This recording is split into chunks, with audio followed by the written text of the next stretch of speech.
It's been about 5 weeks since we started sweet potato slips together, and as you can see, the jungle is needing some taming. This is all coming from just one sweet potato. This little guy in front was not getting the light he needed, but that's okay because this variety is doing great inside using our water method. I always leave my potatoes attached and in the soil so they can continue producing more slips for me. I just gently twist and tug at the base of each slip until it releases from the mother. These slips were left on a little bit too long, so as you can see, a lot of them have their own roots already. If they had contact with that soil, they're going to start putting off roots immediately.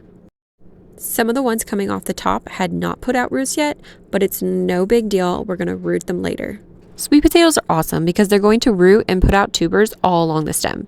So essentially, these ones that are coming off that I left on a little bit too long, I can cut them in half and then get 2 sweet potato slips out of it. They are incredibly easy to propagate and multiply, so there's really no need to waste money buying sweet potato starts from the store.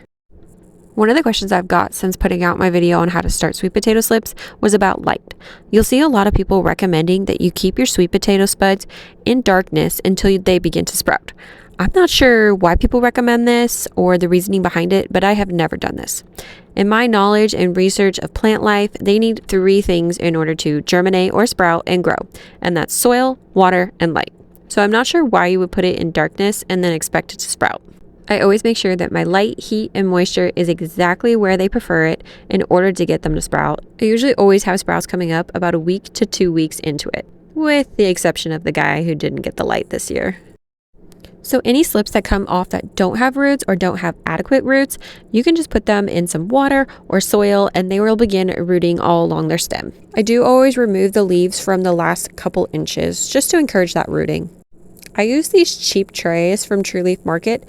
They are not the sturdiest and definitely not reusable, but they work great for this. I try to keep my prices really low at farmers market because I just want more people to grow food. I ain't looking to get rich off sweet potato slips.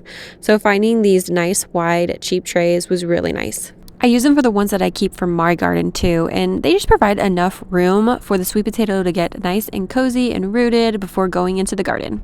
Remember, these are frost tender plants, so they're not going to be planted out until about 3 to 4 weeks after your estimated last frost.